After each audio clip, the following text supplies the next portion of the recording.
records of objects in the skies that we don't know exactly what they are. Well, he's waited a while to tell us, but that was former President Barack Obama conceding that the UFO thing seems to be real. We can't explain what they are. That is the consensus all of a sudden. 60 Minutes did a long piece of it on Sunday night. This after decades of mocking anybody who suggested, well, maybe there's something to this. The consensus has changed. And more than any other person, Lou Elizondo is responsible for that. More than any other person, he's the reason we're having this conversation tonight. Elizondo spent nearly 2 decades in military intelligence before he was named director of the Pentagon's Advanced Aerospace Threat Identification Program. And ever since he's been pushing for transparency on this issue, we're honored to have him on tonight. Lou, thanks so much for coming. So we are getting this much anticipated report, June. The law requires the Pentagon to kind of fess up and say what they know. What are we going to learn, do you think, next month? Well, what we should learn is exactly that, what the U.S. government knows about this topic and has known for a while. It's a threat assessment that's supposed to be conducted at the unclassified level and then provided to Congress, which is a report that is expected to be comprehensive. And certainly that's a report that Congress deserves. Unfortunately, what we might get is something that is much more watered down. And I think from my perspective, that's probably the most concerning part of this. The last thing we need is more obfuscation. That's for sure. It's infuriating even to think after 70 years of lying, they would continue to lie. So 2 questions. One, why? Why all the lying at this point? Yeah, well, first of all, why all the lying? Probably because the certain elements in the Pentagon have backed themselves in a corner. They spent such a long time and amount of energy trying to obfuscate the truth from the American people that they've backed themselves into a corner and they really don't know how to get out of it. And I think the more that we shine a spotlight onto this topic, the more people are going to realize that there really is something there. I think with the announcement of the new IG Inspector General evaluation into this topic, and more importantly, the last 3 years of Pentagon obfuscation, hopefully those elements of resistance in the Pentagon will realize that type of resistance at this point is rather futile. You worked for the U.S. government for decades.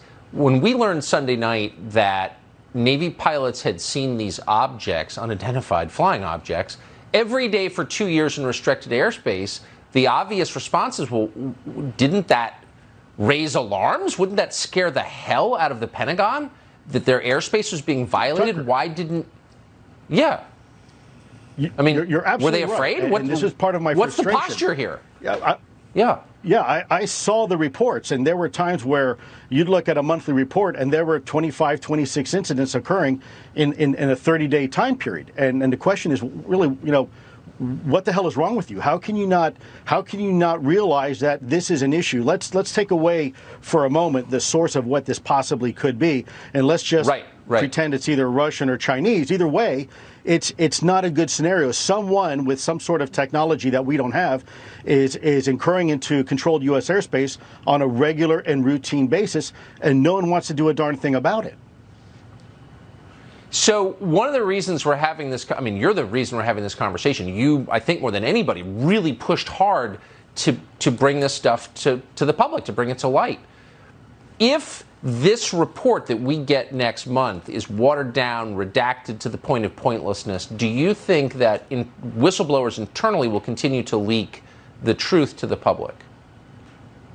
Tucker, I do. And also, let me just say for the record, I appreciate the compliment towards me as being part of this, but I also have to give a lot of that credit to folks like you and people in the media that were brave enough 3 years ago to cover this topic when nobody else in your industry wanted to cover it, and it turns out that you were right. So first of all, thank you for doing what you do. Of course. And then secondly, yeah, I do. I think there's more and more people that are going to come out. We saw Alex Dietrich and Dave Fravor this weekend coming out for the record, and these people have a lot to lose. Alex Dietrich is still in the United States military.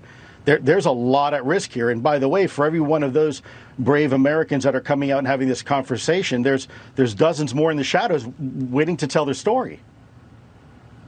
We keep hearing whispers that there is physical evidence of the existence of these objects that might tell us what they are. Do you believe that's true? I do believe it's true. And I think we should be looking at this, and I think we should be more transparent with the American people. And the last thing we need to do is lie to the American people. I'll tell you one thing, Tucker, from my perspective, you know, that type of position where you continue to lie to the American people and obfuscate is the reasons why people like me decide one day to run for Congress. And I can tell you, the last thing DOD wants right now is someone like me in Congress. But that's what happens when you're not honest and open and fair with people. You get what you paid for. Amen. I agree with that completely. Is there debris, do you believe, from any of these vehicles, whatever they are? Tucker, you know, the United States government is in possession of exotic material, and I'll leave it at that. More analysis needs to be done. There's enough uniqueness about it where it demands additional analysis, additional expertise, and thankfully there are pockets in the U.S. government that are willing to have the conversation and conduct the analysis. I'm not going to say those right now, what those elements are, because I'm worried, frankly, for the same type of reprisal that I'm facing currently. But there are pockets of people that are willing to do the right thing, and fortunately, these individuals are patriotic and willing to do the job. Amen. It's all so crazy and amazing. Lou Elizondo, thank you so much. We'll see you again. Tucker, as always, my pleasure. Thank you.